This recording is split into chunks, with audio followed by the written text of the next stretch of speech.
Welcome back. Thanks for staying with us here on the front pages of the newspapers. That's where we are going to, and we do have public affairs analysts, and one who is here with us today, Mr. Dotun Ojon, joins us live. Good morning, Mr. Good morning. Good morning. Good morning, Mr. Dotun Ojon. Very nice to see you. It's a pleasure. Yeah. All right. And I must say, our viewers don't have the pleasure of seeing your beautiful shoes. This type of shoe can be used to kick corruption out of Africa. That's my little vanity, and I don't want people to know. You're lucky the set has a way of maybe next time we'll take this. Maybe he will join us for wake-up conversation so that we can expose the one that is beautiful, sweet. Yeah, fantastic. Well done. You're doing well. You're a man of a caliber and a taste. Yes. Anyway, you can call in. The phone numbers will be on the screen, so make sure you start dialing. Your contributions are indeed valid, and we take it seriously here. Let's start off with the Nigerian Tribune. That'll be the first paper we're going to look at. The Nigerian Tribune has on the front page there, ADC, INEC finally recognizes Mark Aregbesola, others as party executives. Party to Senate, Natasha's suspension has lapsed. Further obstruction is indeed abusive. And we also have more. Again, national grid collapses. This was yesterday. Dangote Cement pays over 3.3 trillion naira in dividends to shareholders in 15 years. And in aviation, Neymar raises alarm over threat of climate change. And energy drinks may rise suicide risks. That's a deep research from study concerning health. Reps blame delay in 2025 budget implementation and procurement process. And now we're hearing that they say 80% of projects have been completed already in this administration, and yet we see reps blaming the 2025 implementation on procurement process. There's a lot of back and forth in that story, though, but would continue. NULG, NULG, National Union of Local Government Employees. Yes. Seeks syllabus intervention over Osun LG allocation seizure. But let's go straight without further ado, so we don't waste time. 2027, INEC tells politicians to stop early campaigns. But let's start off with the ADC news, the big one on the front page there. INEC finally recognizes Mark Aregbesola, others as party executives. Okay, I think that's a good news for lovers of democracy. It's a good news for Nigeria because you've seen the back and forth of people saying that the president intends to turn Nigeria to a one-party state. And I've repeatedly said no, the president never had that intention. It is politicians that are shamelessly moving when they are supposed to be seriously working. And out of the many of them that have moved, we have seen that they have not even seen what they are looking for. A lot of them have not seen what they are looking for. So if we, by any means, especially by the act of political selfishness, derail our democracy, we'll all see the shame. I mean the politicians, not you. And it's quite unfortunate that at every point in time you see that people move shamelessly. I don't know whether some of them even have family members. I don't know whether some of them have people who talk to them. I don't know whether some of them have people that they respect who can talk to them in the community. It is a dangerous game when you continue to move in the direction of power. But in defense, they say, you know, there's no much ideological difference in all these political parties. So whether you move or not, it's more of the same. So what that does is to kill the ability of anybody to make something out. If your intention is always to move towards the direction of power, there's nothing Not necessarily. There are people that have moved to parties that have not gained power at the center or in their states. Case in point, Gbadebo Revival. Yes.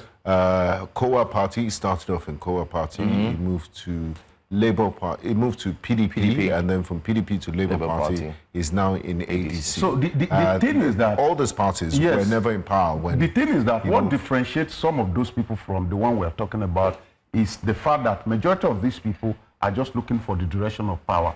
And we need to build immunity. Yes, whatever it is. We need to build a system that will put the ruling power on its toes. If not for these people that are in APC today, I know how they criticize the PDP government. When they were in government. I knew how they were saying a lot of things they did. Actually, and also how they were part of protests. Yes, you understand. So, and suddenly today, they are in power. They never said anybody should not protest anyway. They never said people should not build their own political party. But the thing is that we just have some politicians who just want to move towards the direction of power. No, that's why I'm a bit very glad and pleased with what's happening in ADC. I am not saying ADC is coming to rescue Nigeria. That's not what I'm saying. I'm just saying that at least they are building something that looks like an alternative. Look at the publicity secretary of the ADC. Look at the way it comes out to talk on every issue that the government... They're also talking about Natasha's suspension. He said it's further obstruction and abusive. But I want to take you back on the issue of protest. You said nobody's saying you can't join political parties. It's free, it's fine. But on the issue of protest in this administration, as we speak, we still have people that have been charged for treason for the End Bad Governance protest. And we saw the embarrassing situation that had to take the intervention of Mr. President to rescue those minors that were hungry, that were given biscuits in the courtrooms. And we've also seen the behavior of the Nigerian police force and law enforcement agents in trying to, in Abuja, they give you a protest venue, which is dangerous. It could lead to a stampede. They use the MK Abiola National Stadium in Abuja. They say this is your designated protest area. Yes, and in Ojota, they give you timing. There's a timetable for when morning and to a night, place. evening. And even or otherwise, they threaten our correspondents, like Bernard Akede, who was unfortunately harassed in the last. Yes, so we still, there's still some level of stifling. Of course, there's stifling. Every government you will see a level of it. I'm just saying that the power of people at every point in time, the resilience of people is more important, is more instructive than whatever the government may be saying. But before we can talk about resilience of people, we must first of all ensure that everybody is not in the political party, in the same political party. That's the direction that I'm saying. Once you have everybody who can talk in the community, once you have people who can actually defend the right of people, all of them come together into the same political party, then we use our hand to kill the democracy. So congratulations to ADC. I so believe that beyond the race for presidency, there are important offices. And once you don't have a good opposition like this, you just discover that those offices will just go into the hand of the ruling party. And I know that ADC will actually give the government a run for their money. All right, we have a caller on the line. Let's quickly talk to him. Thank you so much for joining us. Hello. Hello, good morning. Good morning, Godwin, calling from Lagos. Yeah, I'm calling from Abule, that's the village where I'm staying. Okay, go ahead, please. I will appreciate if News Central will bring people to analyze, people who are not biased, because from few of the words that the guy who analyzing for you this morning shows that he does not understand what is happening in the political terrain in Nigeria. All right, let us know what is happening. Yes, the current government in power is doing everything humanly possible to make sure that there is no opposition, one. Secondly, they want state capturing. So they are planning heavily to make Nigeria a one-party state. So he should not defend that. You cannot protest. You cannot do anything. The police are there. The DSS are there. Everybody is gagging Nigerians. That is not democracy. He don't come there to tell us what is not. He pisses us off. I'm not a member of any of these political parties. I was an APC leader in Imo State. I resigned. I don't want to I can't lie to my people. I resigned. So he should not come there and tell us what is not. This government of APC does not want opposition. Fine. INEC has recognized the ADC leadership. Check what is going to happen very soon. Mark my word. Today's date is what? See what is going to happen. The Tinubu administration will them and make sure that they don't. Thank you so much. Thank you, Godwin. And I think it's unfair to... We all have different opinions to expressly say an analyst is biased because you're not hearing what you want to hear, what you're inclined to, or he's not speaking towards your political leanings. Let's and to respect other people's opinions and issues. And I don't think at any point did you say that the APC is not trying to. I don't know. I'll just let you speak. I totally understand where it's trying to come from. Of course, what's it called? This is Nigeria, 260 million people. People will always hear what they want to hear. The concept of what he's saying in philosophy is the fact that you will hear yourself in the conversation of any other person. It's totally understandable. And for those who do not know, sometimes it's always very good to read the credentials so that they know that you actually understand what you say. For 22 years, I've been on this street and I've not left of understanding policy of even leading as a chairman of a political party. And seeking elective office. And seeking elective office. And so it's okay. Let's move on, sir. Okay. All right. Let's talk about We have this. another caller, Miga. Sorry to break it. Hello? Good morning, everybody. Good morning, Uche from Abia. Can you speak up, please, so we can hear you properly? Thank you for having me. You again there. Please don't mind his opinion. Everybody is entitled to his opinion. Please, let me go straight to the point. Go on. Yakubu Mahmoud is biased. He is biased. He can't tell me they don't know what to do. Even the DSS, if I said anything today against Mr. President, DSS will do what? Come after me. How is it that political parties are, doing what they are doing? DSS is watching them. Can't Yakub even put down with those, billboards? If they don't do anything, can't he put down a billboard? So that those billboards will be in their custody. Then the political parties will know that they are doing what they are doing is wrong. It's against the Constitution. God bless you, people. Thank you very much, Uche. Dotun, yes. Uche is responding to this issue of early campaigning. Yep. And Professor Mahmoud said, look, INEC's hands are tied because they can only work within the ambit of the law, and there's no provision for penalties for people that campaign 150 days before the stipulated time. The Constitution does not expressly give punitive measures. The only part of the Constitution that gives punitive is 24 hours and is 500,000 naira. So what do you do in this situation? Can you see the Do you need DSS to go and start? 500,000 naira. As Uche said, do you need DSS to start arresting those billboards and putting it in politician compound? The first person they will have picked up will be the president, honestly. You see, and this is a very serious conversation. Democracy comes with two expectations. Yeah. It's a kind of government with twin expectations.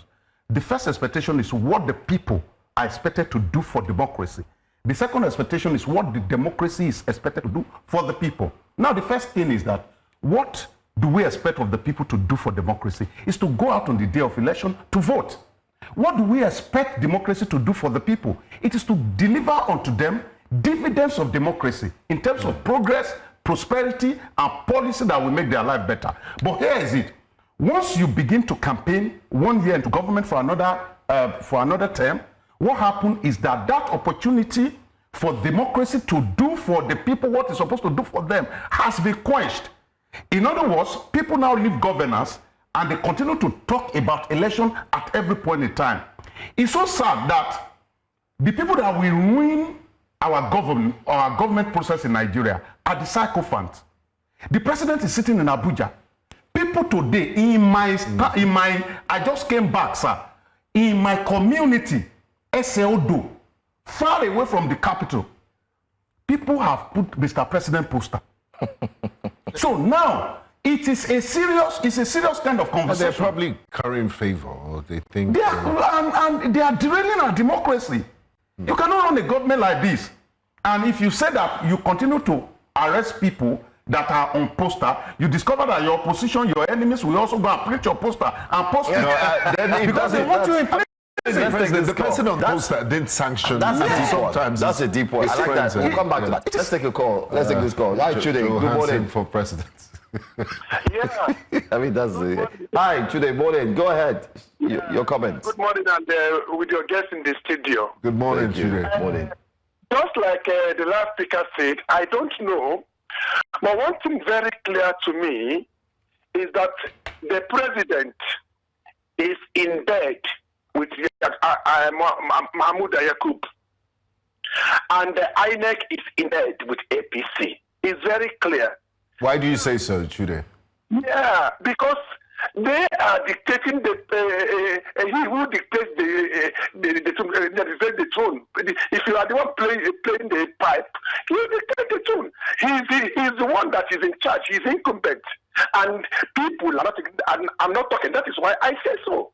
So for INEC to come out and say that he doesn't have powers to regulate billboard, adverts,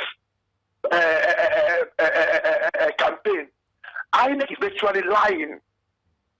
Because if you say you have no constitutional backing, the law did not. If you say there is no constitutional backing, then write it and leave the law, the courts, to interpret the law.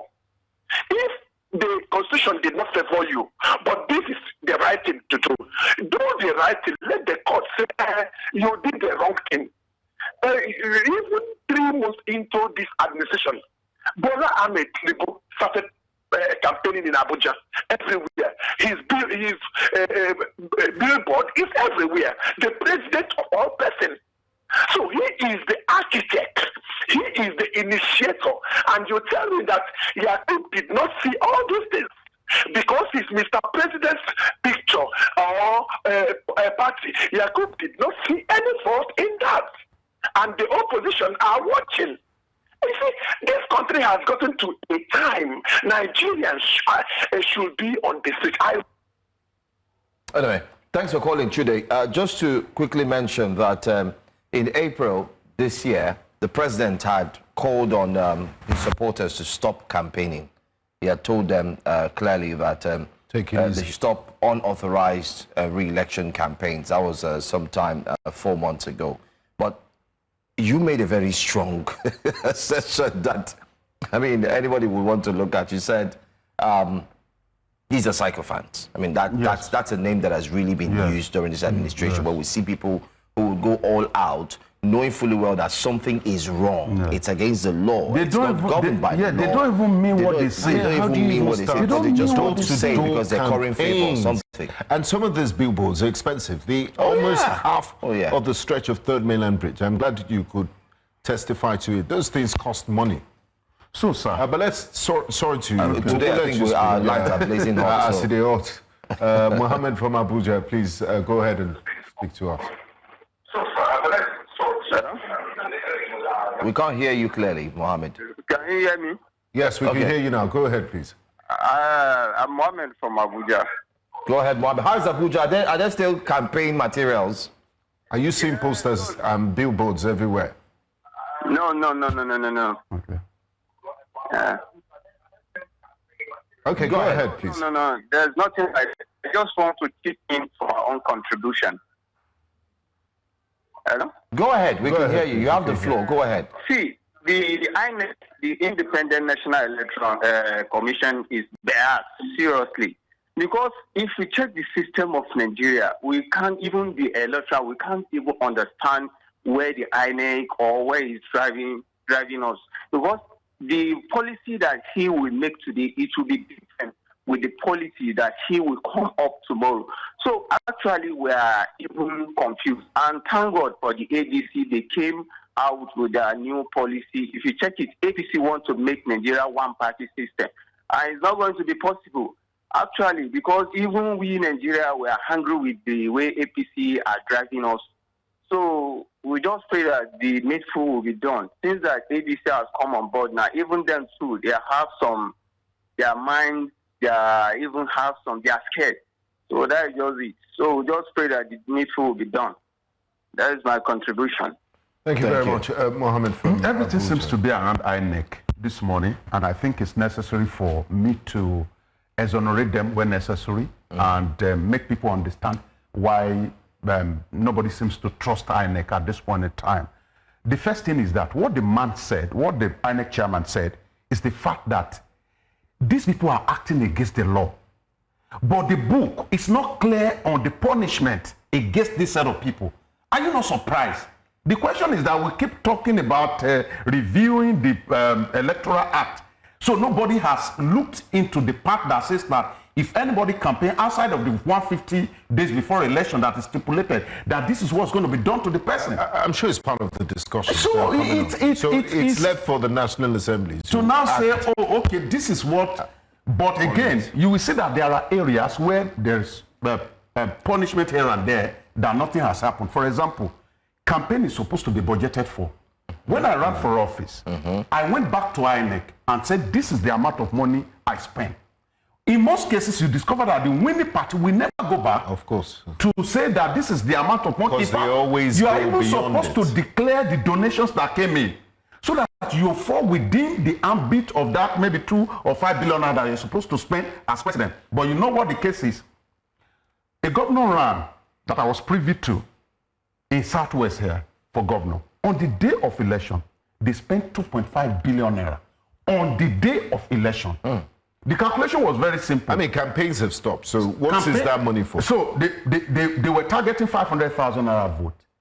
And in the conversation that they had, it's that, okay, let us put 5,000 naira to each vote. By the time they put that money together, it amounted to this amount of money. In fact, it was a little above this money. And they have to be giving people, either physically, strategically, or in connivance with people that are working there on the day of election. So that's basically every vote got is bought. Every vote got. And you know, I've come here the other day. The person won. I don't even have, yes, he won. I don't even have the moral right to complain about it. Will he lose before? I don't even have the moral right. Could they outspend him? No, I don't even have the moral right to complain about it. Because members of my family took from the money. And that's how it's done. So we can concentrate on areas where, okay, laws are silent here. What about areas where laws are? So what's the punishment for not declaring campaign funding? Okay, so these are some of the things that we need to, we never get to know what INEC says about it. So now, one of the reasons why people don't trust INEC, and I said it because I've worked with them, and I said that they are trying their best within the context of working with a politician. If you work with a politician in Nigeria, especially if that politician has the privilege of appointing you, sir, you go sweat. you will sweat. So within what is available, I think they are doing their best. The major blunder that they made that will make it very, very difficult for anybody to trust them is the blunder of 2023. When the chairman had come out, because I believe him, he had come out to say, oh, we are going to transmit election electronically, and you did in one, and you went quiet in the other. And you know that Nigerians, either right or wrong, are more concerned about their presidency than any other election. It's a wrong mindset too, because you should ordinarily be more concerned about who your governor is, who your local government chairman is. That's where the blunder comes from, and that's why you see that everybody is blaming INEC. Let's take Daily Trust. On the front page of Daily Trust, EFCC quizzes Mele Kyari over $7.2 billion refinery fund. I wanted to take a look at that story. Yes, and then, as a follow-up to that, there's hard questions, honest answers. There's a statement from Mele Kyari, the former GMD of NNPC. He says, I've done my part. The EFCC must do theirs. When each of us do our duty without fear or favor, with honor, respect, and commitment, Nigeria moves forward. What's your take on the EFCC? Some other newspapers say grills Mele Kyari. Daily Trust says quizzes. So he's going to answer for this 7.2 billion refinery fund. That's a lot of money. Yes. And as we speak, it's not refining anything. $7.2 billion. So if you put the total capacity of all our refineries together, we are a little less than 500,000 barrels per day. So Dangote is doing more than the collective.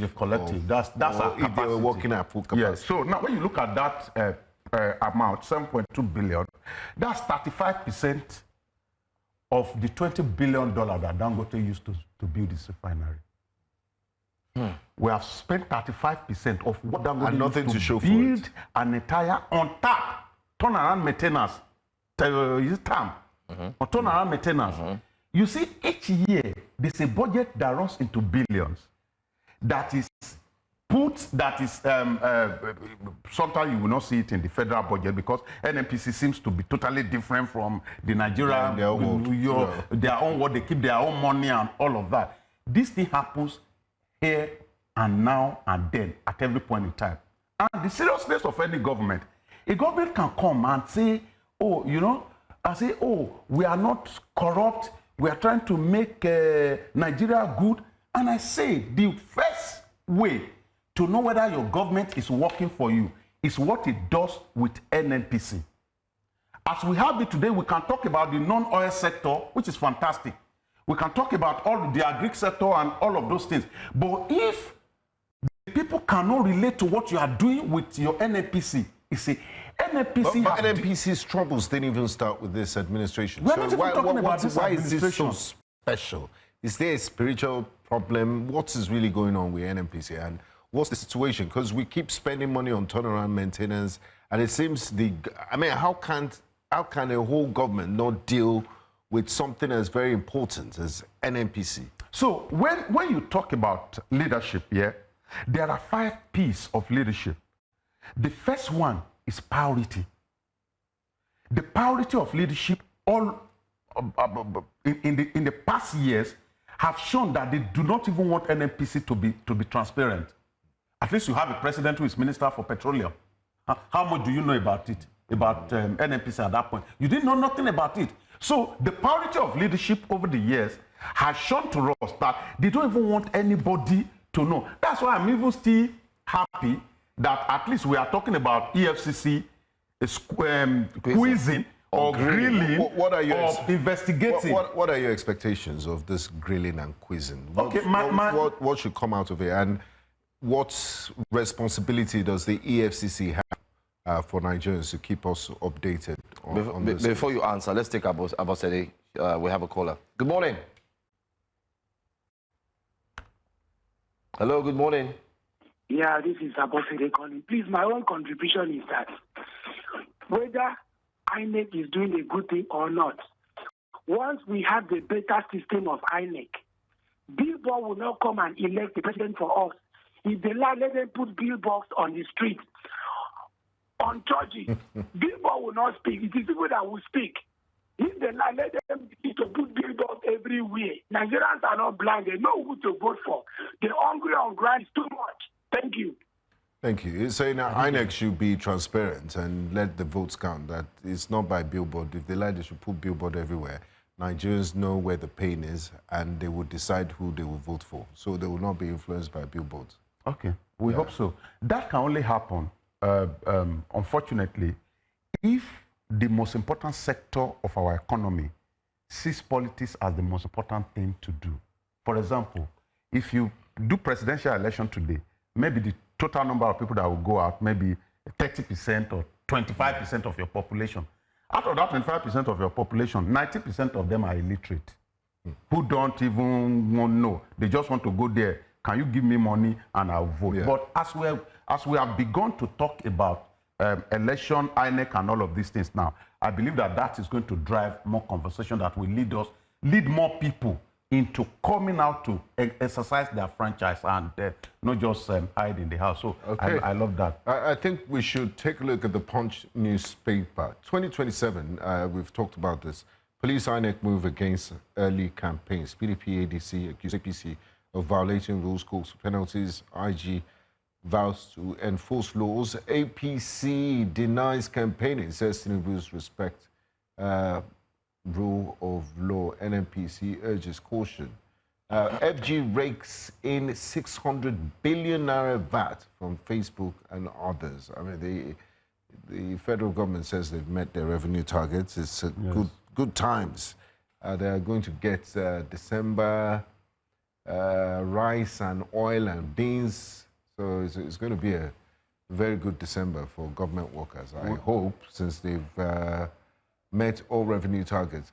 Reps drew Edom Bagudu over 2024-2025 budget delays. That's the coordinating minister of the economy and also minister of budget and national planning. Sad news here. Yobe holds mass burials as bandits kill 84. Just the other day in what state was it? That there was another terrorist attack. In the space of 1 week, we've had over 150 Nigerians. I mean, this is conservative estimates that have been killed as a result of terrorism and bandit attacks. And we seem to be desensitized. It's just the news is just one corner there. Yeah.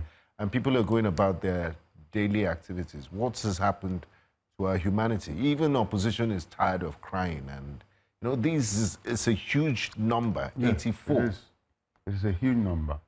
And the essence of government, you and I, we agree that first, it's about security of life and property. And we have said this repeatedly. But again, I also want to lay emphasis.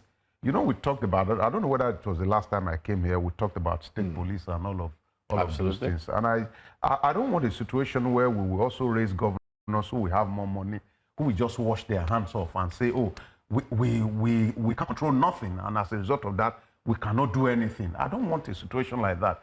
Security actually is a responsibility of the people and their government. But it's also the people, the responsibility of government to be able to rally reasonable number of the people to be able to see this thing as being wrong. The problem is that there are a lot of people that are benefiting from this process of terror. I said it the other day, and it's very easy to say, oh, Fulani hurts men. And I say, why government, let me begin from this. Security is not about the event. Insecurity is not about the event. What makes a community secure or insecure is not just about the fact that they are killing people. It's about the fact that there's a response to whatever happens in the community. I don't know whether you get it. Now, for example, we say that preparedness, yes, to deal with any situation. Yes, any situation that happens. But when you are now too relaxed and you do not deal with situation, what you have told the people is that go and buy franchise into the crime. So you talk about Fulani header. Because nobody is dealing with them decisively, locals, people in the community, will now buy franchise into the crime. They will start kidnapping. They kidnapped my friend's brother. The ransom was paid in Ibadan, under the bridge. Broad daylight. I'm talking about 2 months ago. Inside Ibadan, broad daylight, they had to come and pay the ransom in Ibadan. And they collected the ransom and moved. They collected the ransom and moved. At least I'm involved in this. My little change is also involved. So in broad daylight, so everybody, and when we're having the conversation, they say, oh, the people were talking like Fulani headers. I say, go and sit down. People are just buying franchise into this crime. It's a convenient kind of excuse to blame everything on. Everything. It's a business franchise. Why did that happen? In fact, I was reading that a traditional ruler in a community, they found an amount of money in his account. It was in the newspaper in Kwara State. So everybody is just buying to this. And why? It's because government is seemingly relaxed. We're not dealing with it decisively. They are not dealing with it. And the governors, they must wake up. When you continue to wait, and I think I've said it before, when you continue to wait that, oh, you are expecting the constitution to be changed, you are expecting a special law to be created before you do something, God forbid, they will have done something bad to your state.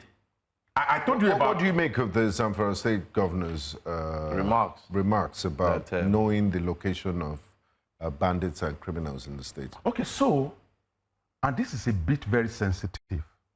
It's sensitive because of the fact that he's expressing some of the frustration that has become the mindset of the governors.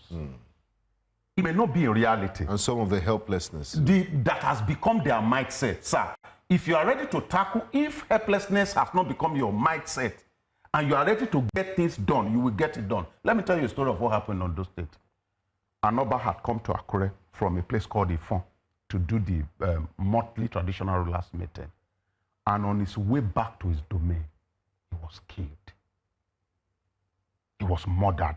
It was ridiculous. And the sitting governor then was alarmed. And he tried. I'm supporting the frustration, and I want to attack the helplessness. Supporting the frustration, the sitting governor, former governor Akeredolu, was really, really very angry. And he made effort. The effort led to the release of credible intelligence that was communicated to Abuja. he was frustrated in Abuja.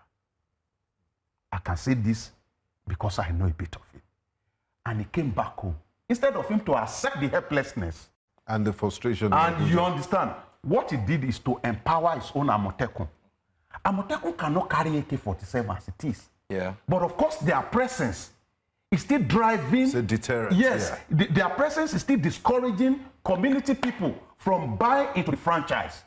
The complexity that has happened in our community now is that you are not even dealing with bandits again. You are dealing with your brothers and sisters. So you don't know who really is who. Who are reporting you, who are telling the bandits to come and pick you up. What Amotekun has done is to have discouraged that. Though it can't stop, it cannot face the AK-47 of the bandits, but it can discourage the locals from buying into the criminal franchise. Absolutely. Very interesting conversation on the front pages. Hopefully, I mean, I'm full of hope today, so I'll be using hopefully because, no, serious, and it's purposeful. I'm doing it on purpose. It's not a strategy, but I'm hoping. So you say renewed hopefully. No, it's good to be optimistic. I mean, I'll rather see. I'm optimistic. Tomorrow I'll use optimistic. Okay. Optimistically, I will have Mr. Dotun Ojon back again next week. But thanks for your calls. Thanks to all those who contributed. And thanks for watching. We'll be here again tomorrow. My name is Joe Hansen. And I'm Benga Bro, and I'd like to say Happy New Year. It's 2018 to the beautiful people of Ethiopia as they celebrate brand new year today. Bye-bye. Bye-bye. I thought you were going to say something.